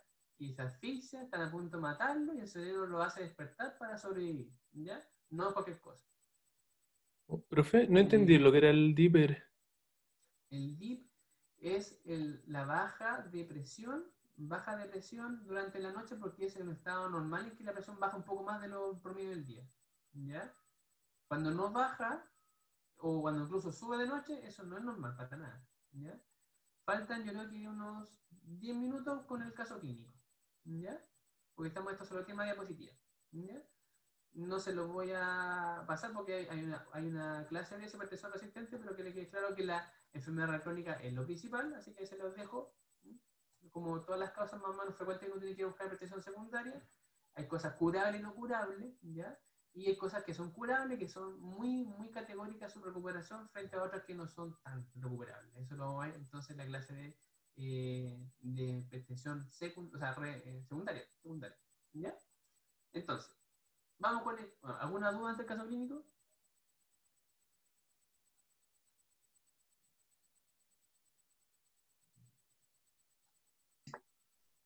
Profe, cuando hablan de el endurecimiento vascular, ¿es como aterosclerosis o puede ser como una esclerosis de Monkeberg o eso es como muy poco frecuente?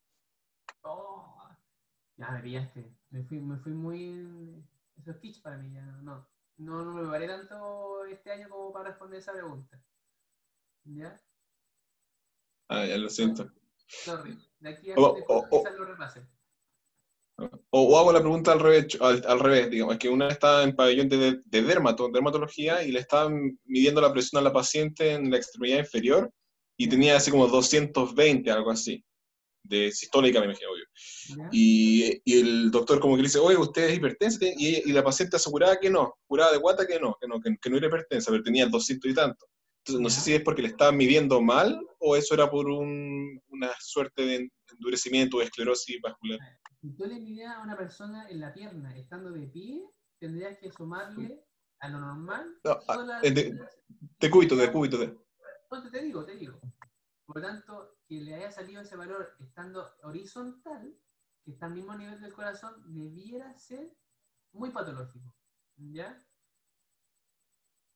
Pero claro, o sea, ¿y por qué no tomaron en el brazo después? No lo sé.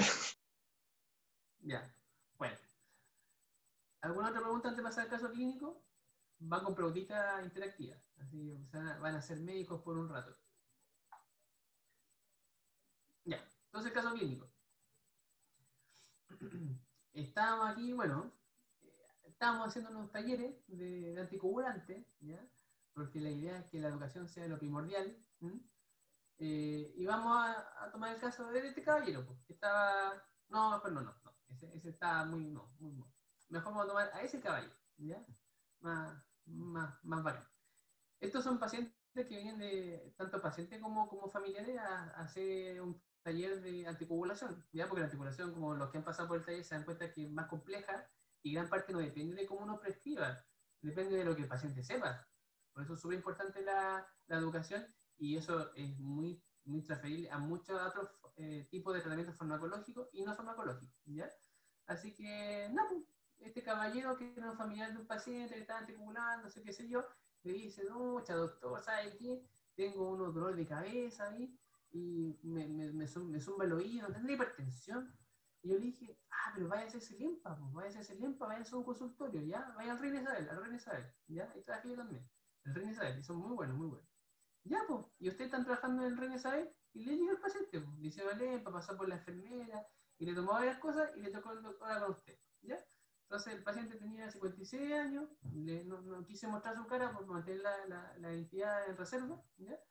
Y tenía, bueno, claramente se nota que era obeso, ya en la foto del taller y acá está claro en todo eso, pero ustedes no tengan que decir así, no al principio, cuando tienen confianza a lo mejor. Bueno, 34 meses, ¿ya? Y fumaba 18, con un IPA ya acumulado 18.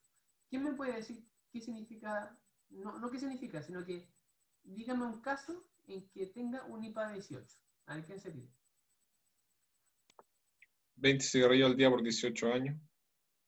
O, otra vez. 10 por 36. 10 por 36, 10 cigarrillos al día por 36, perfecto. Y algo así como un cototo, después de una separación.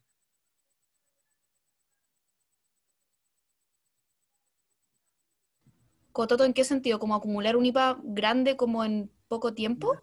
Menos tiempo. ¿Cuánto O puede sea, ser? mi abuelo tuvo muchos años de su vida que se fumaba 3 cajetillas diarias, ¿De 20? de 20. Perfectamente pueden ser Oh, 40 brígido. cigarrillos por 9 años. ¿No es cierto? 2 cajetillas por 9 años. Eso equivaldría a un IPA 18.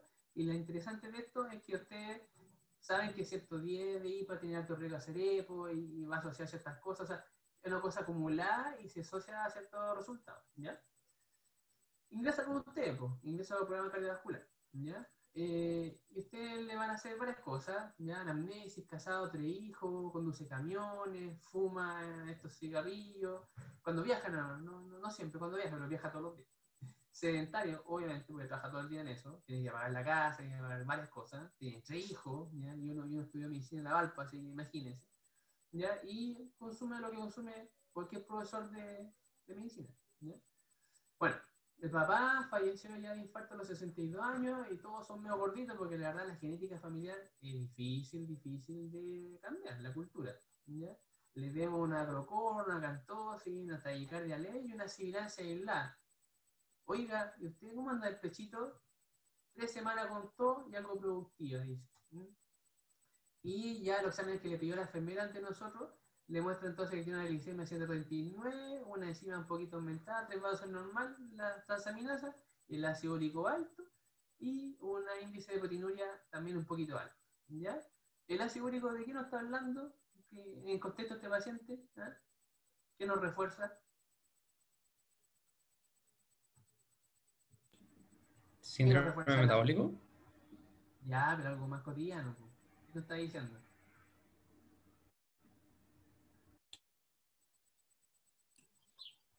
La obesidad. ¿Es bueno para el diente o no bueno para el diente? Claro.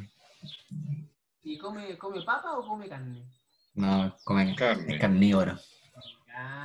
Come carne. Si los monos tienen un ácido úrico mucho más bajo cuando como son vegetarianos, omnívoros, ¿ya? Comparado con los humanos, y los humanos que no comen carne. Bueno, en fin. Y le habían tomado una radiografía porque la enfermera a mí me había cachado, ¿ya? Entonces, Vicente Leiva, ¿está por ahí o no? Vicente Sí. Lega o el... Ya, Vicente. Y te trae esta radiografía del paciente. 3 semanas de todo. ¿Qué tiene? Así. No describa todo, simplemente lo que le llame la atención. Encuentro que tiene como opacidad bastante difusa en los dos eh, pulmones y también tiene no sabría cómo escribirlo, pero como Ojo. un delineado, claro, en la parte apical de cada pulmón. Como una cara así, dos ojos y una nariz en el corazón. Sí, Ya, el y corazón tiene, se... ¿Ya? no, y tiene como la silueta cardíaca como en gota. No, pero está piola, no está grande. Igual está penetrada la radiografía, se ven todas las vértebras. ¿Mm? Sí. Podría simular un corazón más chiquito, puede ser quizás más grande. Ya. Pero, ¿qué te llama la atención entonces? ¿Lo patológico, patológico? ¿Los ojos? Los ojos. ¿Cómo se define eso? ¿Cómo lo definiría? No sabría describirlo mejor, pero... O sea, no le diría ojo, pero eh, anillos, quizá un anillo Hay unas lesiones en los campos superiores, anular. como hacia los ápices, ya, unas lesiones que parecen cavernas, todo el rato, incluso una parece tener un nivel aéreo ahí, ya. Y es que decía que estaba recién, ¿cuál era su síntoma principal respiratorio? La tos productiva. ¿Cuánto tiempo llevaba con eso? 3 semanas. ¿Qué le haría usted a eso? Vaciloscopía. Perfecto, no me basta más. Pero no Y es la COVID. radiografía, me había equivocado. No, no es COVID. Me había equivocado, ese era el paciente anterior, así que se salvó el caballero. Pero ese es la radiografía del caballero, ¿cómo está? También tiene las lesiones anulares en los ápices. O No, sea, sí, también. Usted no te llega no te llega la imagen. no. También la imagen. ¿Tenéis BTR aún? ¿Ves la radiografía nueva, no? Sí, sí se Pero está ve. como muy radio lúcido. ¿Le faltó penetración o está muy penetrada? No, no está tan penetrada como la otra. No está tan penetrada, perfecto. Ya. Pero, ¿qué más ve? ¿Qué es lo llamativo de la radiografía? Lo patológico, por así decirlo, en el contexto del paciente. ¿Puede ser el callado aórtico? Lo que está como... No, ¿No? no, la silueta está normal. El índice cardiotálsico está bien. El mediastino no está sanchado. ¿Qué, qué le causa? Y no está ni penetrado. Está como Ya, aumentado el diámetro. ya, ¿qué más? Como hiperinsuflación. Hiperinsuflación, diafragma aplanado, ya, siendo poco penetrado ya se ven súper negros los campos pulmonares y la costilla súper horizontalizada. Es una EPOC, ¿ya? Lo más seguro. ¿Mm?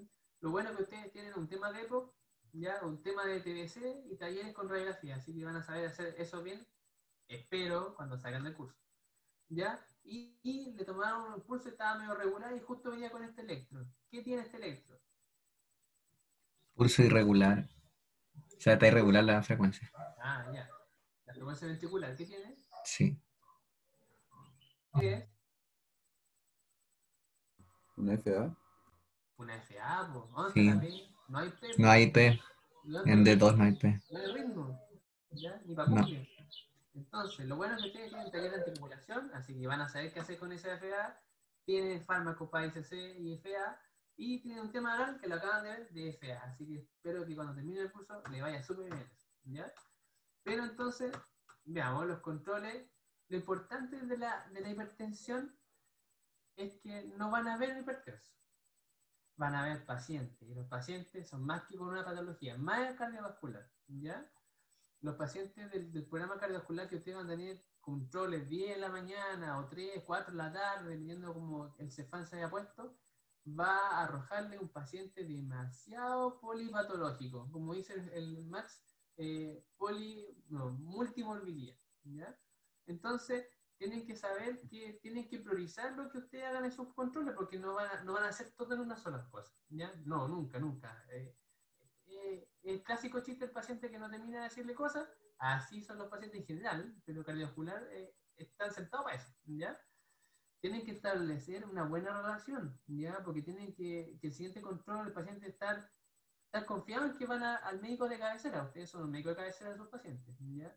Hay lamentablemente alguna relación en que los pacientes, los médicos, o sea, los pacientes familiares no quieren al médico, lo rechazan. Entonces, caer en esa entrar así a una relación médico-paciente es pésimo. Es pésimo, pésimo, pésimo.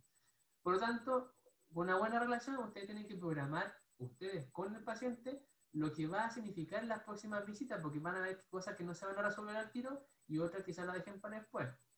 Y lo principal, que para establecer una buena relación, como ustedes lo van a educar, y la idea es que el paciente sepa todas sus cosas, una cosa más importante es que sepa mucho de su patología, mucho.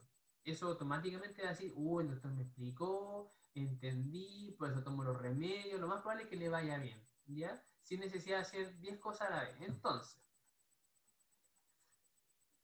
pregunta. En este paciente, con todo lo que le he contado que le pasó por el chiquillo, prioricen qué harían ustedes. Solamente 7 cosas. Solo 7 cosas. Prioricen qué harían. Y me lo muestran. Hay 2 preguntas. Las 2 preguntas contéstenlas como si fuera una sola. Escojan ahí las 7 cosas que ustedes harían en este caso.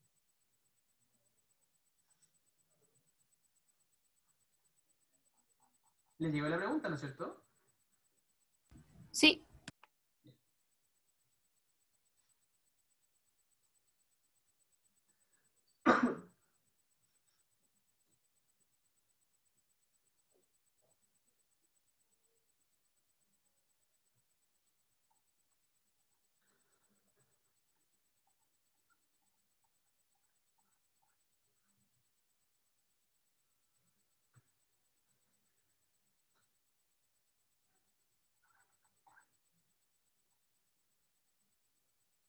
Uh-huh.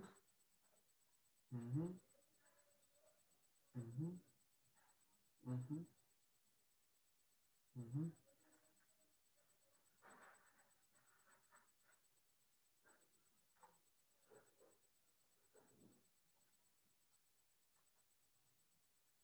Ya.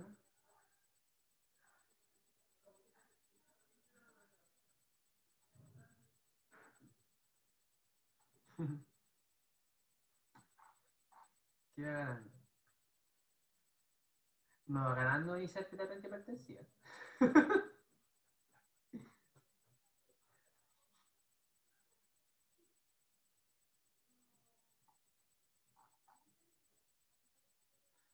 Van 12:31.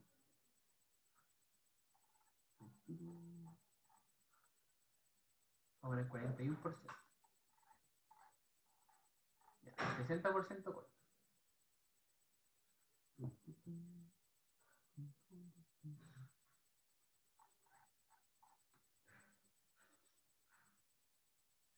Digo, uno más. Tienen su. Y estaríamos casi. Estamos casi ya. Voy a cerrar. Finalizamos la sesión. Compartir resultados. Ya. Ganó, pedí un PTGO glicemia de ayuno, me parece bastante bien, ¿ya? En el fondo están en 2 controles diagnosticando diabetes, ¿ya?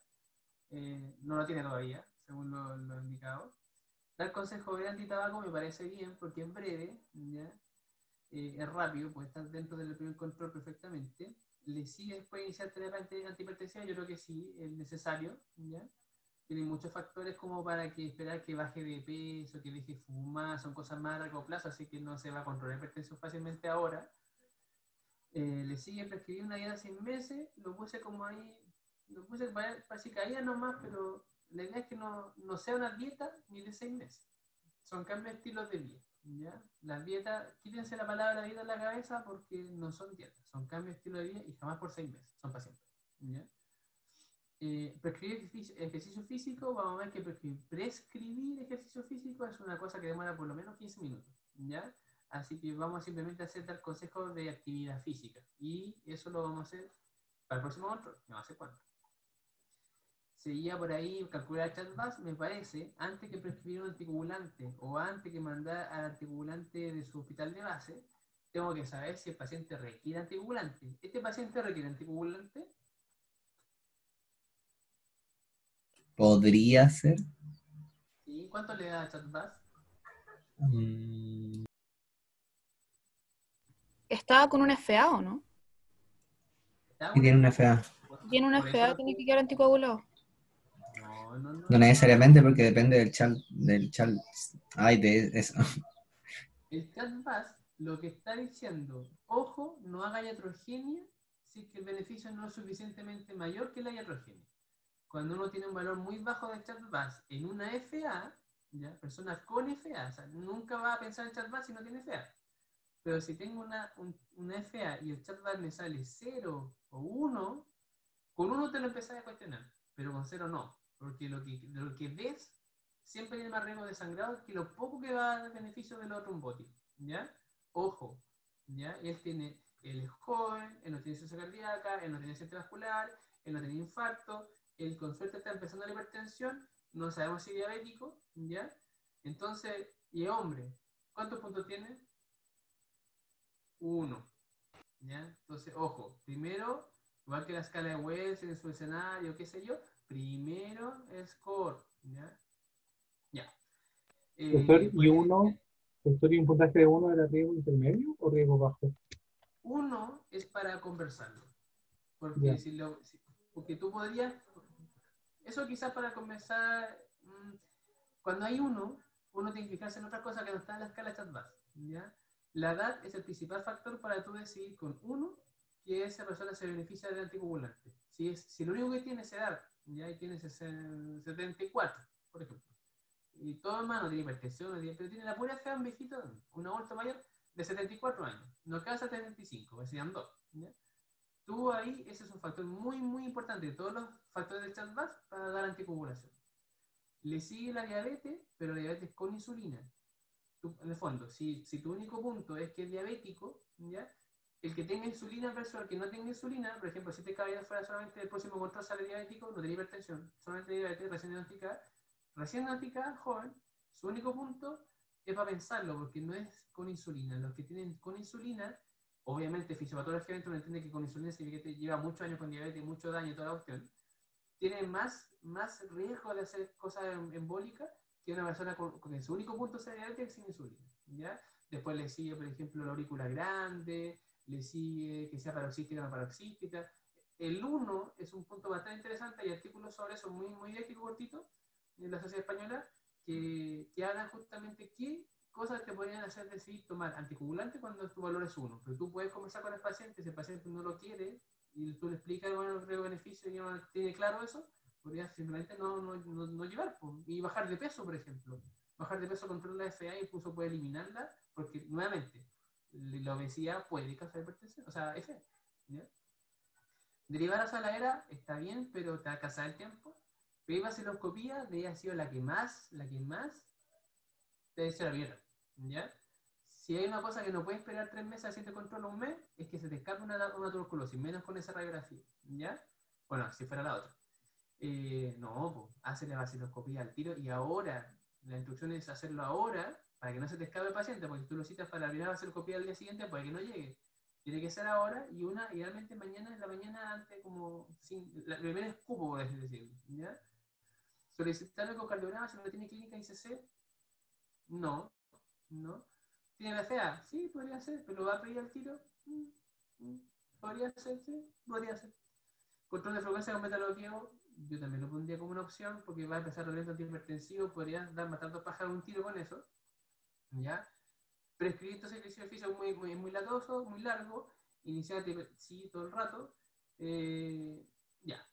Solicitar serología, todas esas cosas, y cardiología menos. ¿Y un mapa para qué? No, son casos más reservados. Ya, perfecto. Entonces, lo no farmacológico, restringir la SAA, indicar educadamente que el peso no es bueno, no es sano, explicarle un poco las cosas que causa el peso, incentivar la actividad física, hay consejos breves, lo vamos a ver en la siguiente clase, incentivar el abandono del tabaquismo, son consejos breves, son rápidos, impactan. en número, cuando uno hace muchas veces eso, impactan, ¿ya? Y cuando alguien tiene hay que hacer intervenciones farmacológicas, hay que adaptarlo a la edad, a la herencia, a la rutina, ¿ya? Y por eso yo les traje otra preguntita, ¿ya? Doctor, Sí, cuénteme. que con el consejo breve, en ambas, en ejercicio y en hábito tabáquico, me queda la duda de por qué se prefiere hacer esta intervención corta a una más extensa, considerando los beneficios que pueda tener. Por lo mismo, po, porque tú viste que tenías que hacer muchas otras cosas que son tan importantes. O sea, quien prescribió actividad física y no le pidió la vacinoscopía, ¿qué pasó ahí? ¿Cuál tiene mortalidad mayor a corto tiempo? Ya, Eso es aterrizar los temas en la vida real. A mí me encanta poner una pregunta así en la rueda, pero me dejan los compañeros, ¿ya? Porque tengo que poner 1 más 2 más 3, porque esto es la vida real, po. Y si alguien se va a abordarle la presión, a mí me encanta la actividad física, ¿ya? Yo hago la clase, pero que se vaya a poder dar la actividad física 15 minutos y no le pida las 2 vacilocopias, ya ¿ya? entiendo. Gracias, doctor. Listo. Entonces, a este paciente, que es, bueno, aquí le mostré, po, es coger lo mismo, tienen 2 preguntas para poner lo que quieran, no, una pregunta para fármacos, y según los fármacos que ustedes le hayan puesto, pongan qué efectos adversos ustedes esperarían pesquisar, si es que tienen que pesquisar, o podría ser una causa de abandono de la pastilla que le dieron. Dele. Con esto terminamos.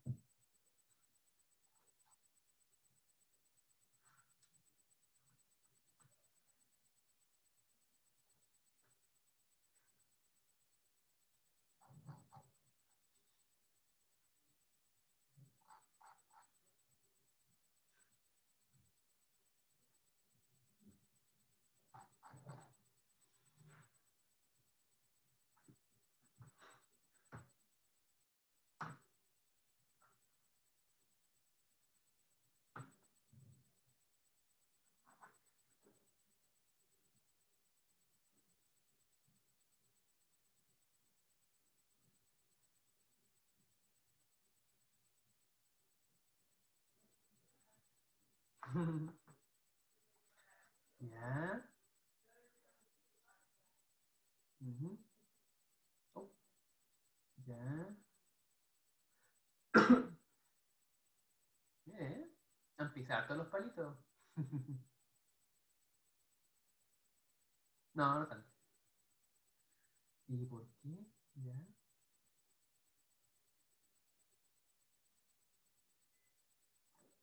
Ya.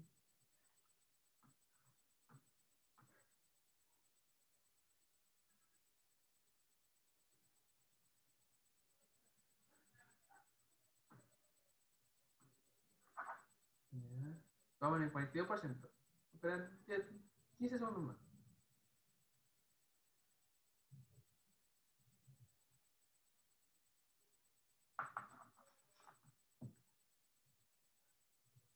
Pueden escoger 1, 2 o 3, ¿eh? O 0.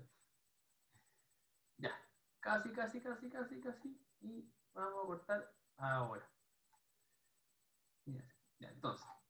La mayoría dejó en el Alapril, ya, me parece bien, un fármaco que está al centro de muchos beneficios de cadenas hormonales, ya. Le dejaron metformina. Interesante, ¿eh? Interesante. Yo no la dejaría, siempre hay que tratar de mejorar la glicemia con lo no farmacológico, ¿ya? Más si el paciente puede ser no adherente, ser hombre, trabajar, es lo menos adherente que hay en el mundo, ¿ya? Puedes tener todos los adultos mayores en fila haciendo para tu consulta, pero que venga una persona que trabaja, es hombre, tienen que ganarse ese caballero, ¿ya? Los hombres son más porfiados que las mujeres, ¿ya? Así que mientras menos polifarmacia, ustedes se dan cuenta, va a ser su estrategia para ser un buen médico para su paciente. Penalapril cada vez está bien, atenolol va a ayudar con la frecuencia cardíaca, me parece. Losartán puede ser una opción, me parece súper bien. Hidroclortiazida bastante poquito, ¿ya? Está el tema de que, claro, los tiazicos pueden aumentar el riesgo de diabetes, pero eso es a nivel poblacional. En tu paciente, una persona así, tiene mucha retención de sodio, ¿ya? Tiene síndrome metabólico, tiene consumo de sal, lo sabemos porque así es Chile, ¿ya? Y el caído anda por ahí, es bueno para el diente, le gusta la carne, debe ser con saladita ahí, harta cervecita y todo encima. Entonces, la hierba le decía tan poquito, debería ser un poquito más, ¿ya? Ustedes deben escoger más si en algún momento quieren ser el diagnóstico de hipertensión resistente, no puede faltar una tesilla, ¿ya? Tiene que estar dentro de lo fundamental. ¿Por qué se produce hipertensión? Por obesidad, por sal, ¿ya? Díganlo así primero. Atorvastatina, la única opción que me queda para explicarla es que han pensado en la proteinuria y una de las formas de bajar la proteinuria es la atorvastatina. Ya, si es esa, se las compro, si no, no. ¿Ya? Que él le puso Xarelto, le agarró al tiro 40, 50 lucas al pobre tipo con un chat de 1. Con mala onda, ¿ya?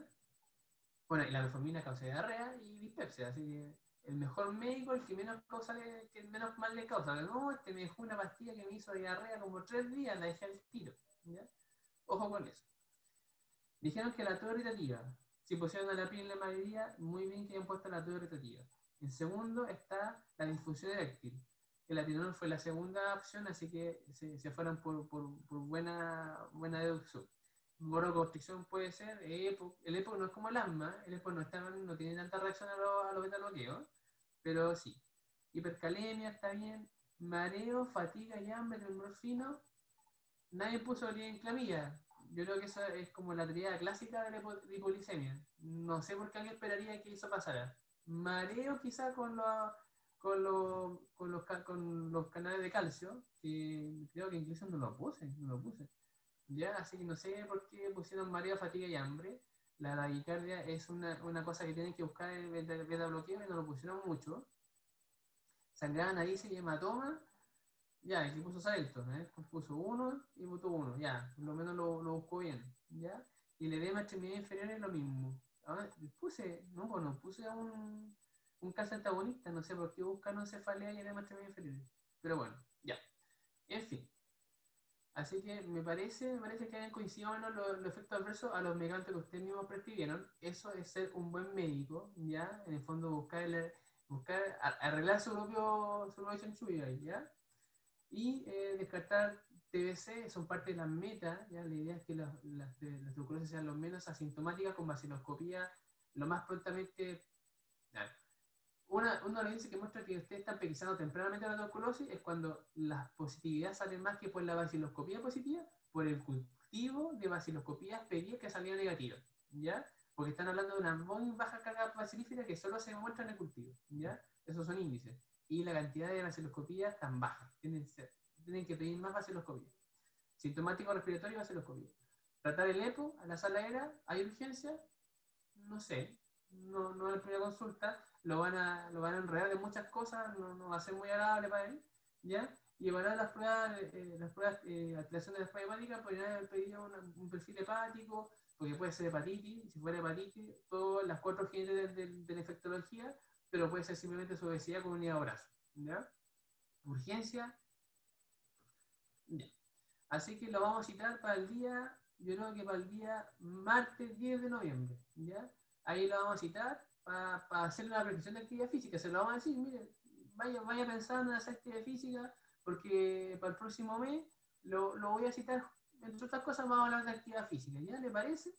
¿Ya? Y lo van a ir abonando, porque la hipertensión no se gana solamente con fármacos, se gana con el estilo de vida, ¿ya? Son enfermedades que surgen y crecen por cambio de estilo de vida. No es lógico tratarlo con fármacos, es lógico tratar los estilos de vida, ¿no es cierto? ¿Ya? Así que eso, muchas gracias.